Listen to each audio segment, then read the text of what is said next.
Hello our friends, hello hour viewers. Morning প্রায় 6টা বাজে। এখন ভোরবেলা আমরা ঠিক করেছি আমরা এখন স্ট্রেচিং কিছু ওয়ার্ম আপ করবো।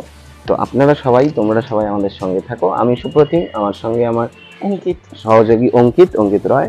তো তোমরা দেখো কেমন হয়, তোমরা আমাদের সঙ্গে আপডেট দাও, কমেন্টে জানাও কোথায় আমরা ঠিক করছি, কোথায় আমাদের কোনো ভুল হচ্ছে, আমরা সেদিকে আরো মনোযোগ দেবো। তো দেরি না করে লেটস স্টার্ট। আমরা শুরু করছি একদম পা থেকে। একদম স্ট্রেচিং এর বেসিক নিয়ম হচ্ছে পা থেকে মাথার দিকে যাওয়া, leg to head from leg to head. From leg to এবং যে কোনো খেলাতে, ধরো কেউ বাস্কেটবল খেলছে বা সুইমিং করছে বা যে কোনো খেলাতে, বা যে খেলছেও না, নর্মাল ডেইলি লাইফ যে লিড করছে, তার কিন্তু এই স্ট্রেচিং গুলো ভোরবেলা উঠে করাটা খুব জরুরি। স্ট্রেচিং মানে হচ্ছে স্ট্রেচ করছে বডিকে, রাইট? ইয়েস। বডির প্রতিটি সেল, প্রতিটি টিস্যু আমাদেরকে স্ট্রেচ করছে। আমরা যে একটা আড়ষ্ট, একটা জড় ভাব থাকে, সেটা কাটিয়ে দেবে। কেউ যদি ঘুম থেকে উঠে সঙ্গে সঙ্গে এই জিনিসটা করতে পারে না, তাহলে তার ঘুম কেটে যাবে, কি তাই তো? ভোরবেলা উঠে তখন তার ঘুমটা কেটে যাবে। আমাদের অনেকের অভ্যাস থাকে যে বিছানা থেকে সে উঠতে চায় না, ঘুম কাটতে চায় না। কিন্তু এটা আমরা গ্যারান্টি দিতে পারি, যদি কেউ এই জিনিসটা ঘুম থেকে ওটা সঙ্গে সঙ্গে করে, তাহলে কিন্তু ঘুম কেটে যাবে। চোখে মুখে জল দিয়ে রাত মেজে যদি এটা করতে পারে। এবং আমি নিজের এক্সপিরিয়েন্স থেকে বলতে পারি, আমি টানা প্রায় 3-4 বছর, আমি যখন খেলতাম তখন তো করতামই, তারপরে কিছুদিন খেলা যখন ছেড়ে দিয়েছিলাম, 3-4 বছর আমি নিজেই করতাম। তো ফোকাস করি আমরা কি করছি। আমরা জাস্ট পায়ের অ্যাঙ্কেলটাকে আমরা জাস্ট বিভিন্ন দিকে স্ট্রেচ করছি, ঘুরিয়ে ঘুরিয়ে। রাউন্ড অ্যাঙ্কেল, একটা ক্লকওয়াইজ হবে, একটা anti clockwise, reverse. Change the leg. This is anti-clockwise and this is clockwise. Change.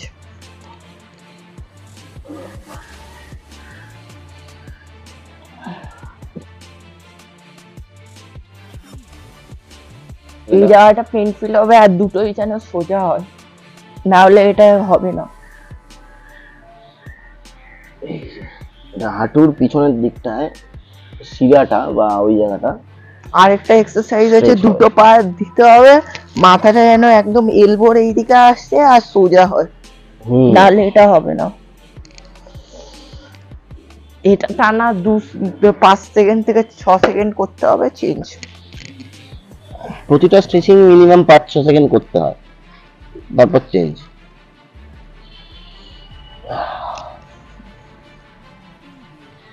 Side stretch.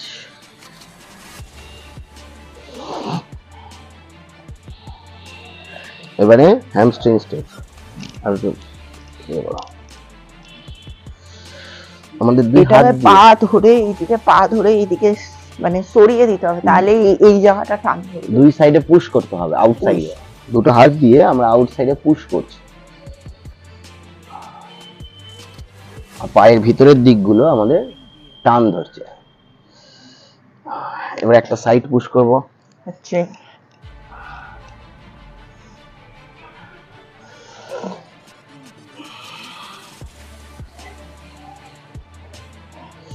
এবার এরকম।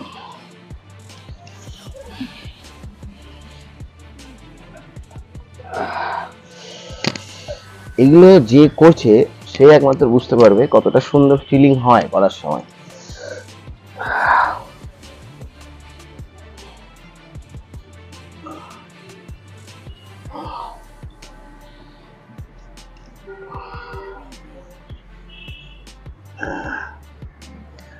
এবার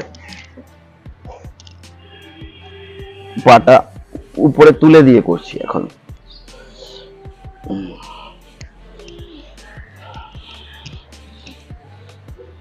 সাপোর্ট নিতে হবে না, ঘুরে যাও।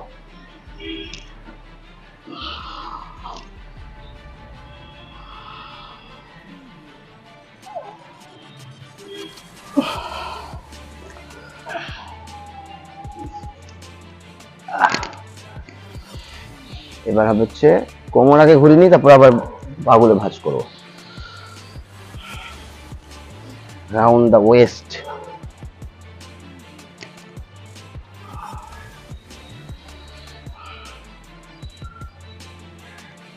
যে কোনো মানুষ যদি এইরকম স্ট্রেচিং এক্সারসাইজ করে তার দিনটা শুরু করে, তাহলে সে সারাদিনে অনেক বেশি ফ্লেক্সিবল থাকবে, অনেক বেশি অ্যাক্টিভনেস তার মধ্যে চালু হবে, সারাদিনে থাকবে কাজের সময়।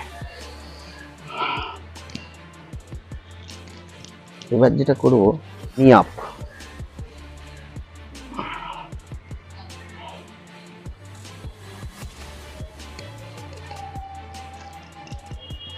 চেষ্টা করতে হবে যেন পাটা মাটিতে না পড়ে, তাই তো অঙ্কিত?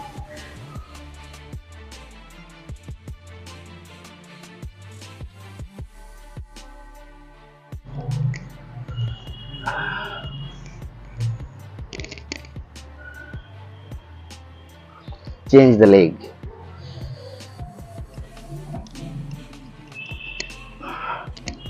আমরা যারা আছে অঙ্কিত, আমরা যারা ফুটবল খেলতে ভালোবাসি তাদের মধ্যে এই ধরনের একটা প্রবণতা দেখা যায় যে এই স্ট্রেচিং বা ওয়ার্ম আপ গুলো না করেই তারা খেলতে নামে। এইটা তোমার কি মনে হয়, কতটা এটা ঠিক বা যুক্তিযুক্ত বা কতটা সঠিক জিনিস?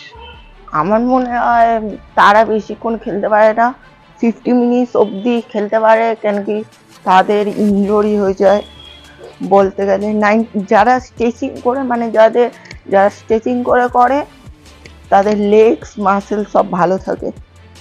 অ্যাকচুয়ালি খেলার মাঠে যে দৌড়ানোর দরকার পড়ে, যে স্পিড টানার দরকার পড়ে, স্প্রিন্ট বা যে ফ্লেক্সিবিলিটি, সেটা যদি কেউ ডাইরেক্ট স্ট্রেচিং না করে ডাইরেক্ট খেলতে নেমে যায় তাহলে তার বডি তার সঙ্গে হ্যাবিচুয়েট হতে পারে না, হতে টাইম লেগে যায়। তো সেই জন্য খেলার মাঠে সে সমস্যায় পড়তে পারে, তার চোট লেগে যেতে পারে, হ্যামস্ট্রিং পুল হয়ে যেতে পারে, কোনো পায়ের শিরা বা বডির কোনো জায়গায় তার পুল হতে পারে। তার জন্য তাকে আগে স্ট্রেচিং এবং ওয়ার্ম আপ মানে কি, মানে গাটা গরম হচ্ছে, এই এক্সারসাইজ প্র্যাকটিস করতে নামে বা যে কোনো খেলা করতে নামে করে যদি সে ফুটবল, সুইমিং হোক বা যাই হোক, তখন তার বডিটা হ্যাবিচুয়েট হয়ে যায় সেই একটা জার্নির জন্য। ঠিক আছে, এবার আমরা হাতে আসছি।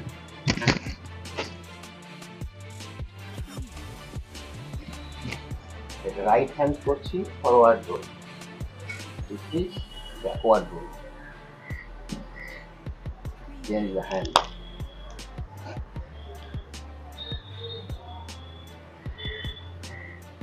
চেঞ্জ একবার, হাত অ্যাকশন,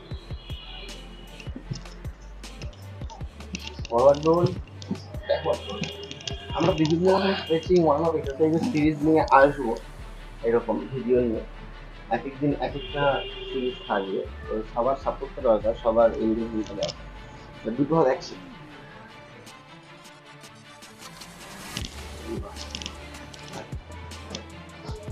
একটা সোজা ঘুরবে একটা পিছনে ঘুরবে। হ্যাঁ জানি। দুটোই আছে, ফলো মি।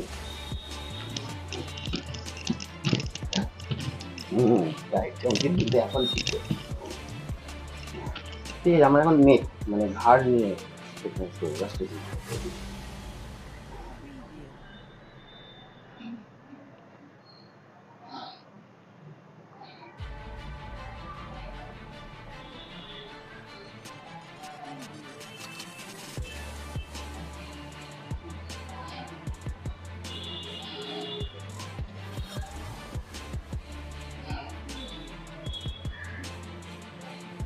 এগুলো করার পরে দেখে বডির প্রতিটি জয়েন্টে জয়েন্টে সুন্দর ফিলিং। এবার এইরকম ঘোরানো, শুধু এলবোটা করছি,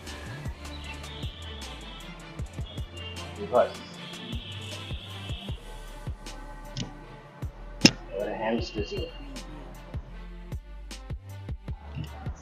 হাতটা এরকম টান থাকে। ওই যে হাত ভেঙে যাচ্ছে, হ্যাঁ কোনোইতে হবে তো, আরো টান, হ্যাঁ মাথা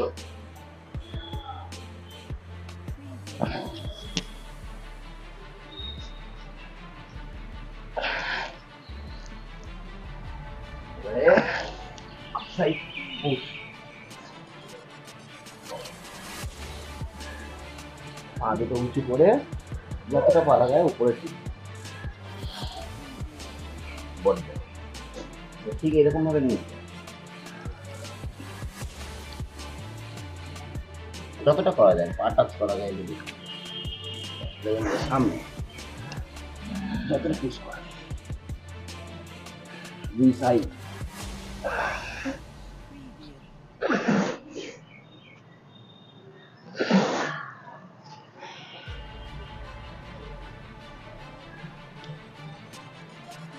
এটা হবে না।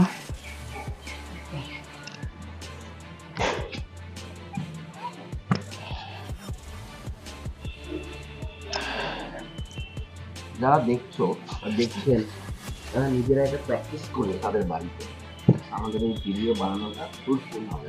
ভিডিও বানানোটা রাসায়নিক খাবার দরকার নেই।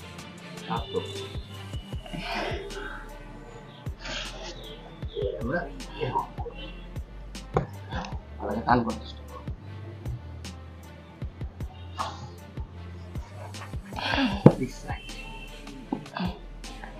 বসলে হবে না, বসবে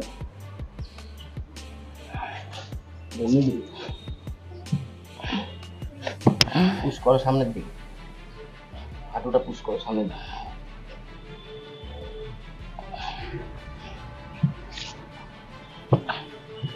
ভেরি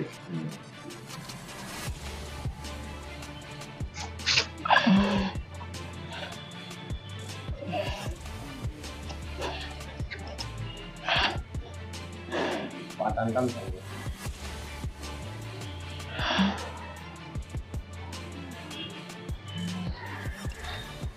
সিম্পল নি আপ করে করে চলে যাবে।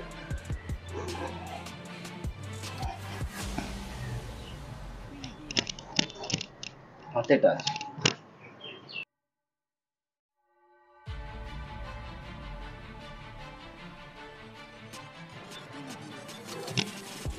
এই এরকম ভাবে এবার আমরা ব্যাক, না ওটা পরে, ওটা আলাদা। হেঁটে হেঁটে যা করবো, প্রথম হেঁটে হেঁটে করতে হয়, তারপরে এই জিনিসটি ভাবে দৌড়ে ধীরে ধীরে বডিকে ইজি থেকে কঠিন, বেসিক থেকে হার্ড লেভেলে নিয়ে যেতে হয়। ডাইরেক্ট হার্ড লেভেলে পৌঁছতে নেই।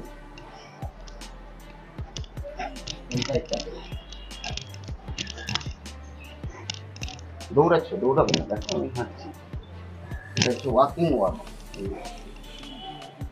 এই হিপের কাছে চলে আসবে তার,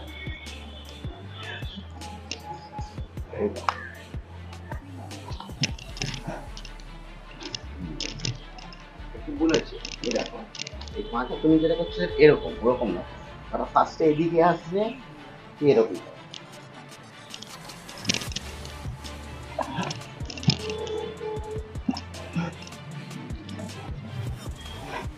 অপোজিট পায়ের দিকে আসবে, চলো আবার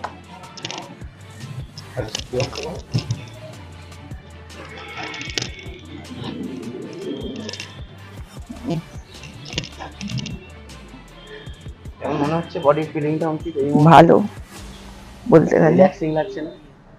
এইটা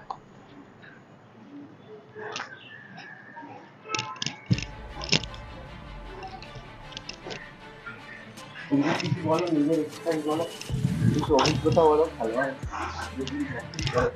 তোমার অভিজ্ঞতায় বলো, বেশ কিছু প্র্যাকটিসের কিছু মুভমেন্ট আছে।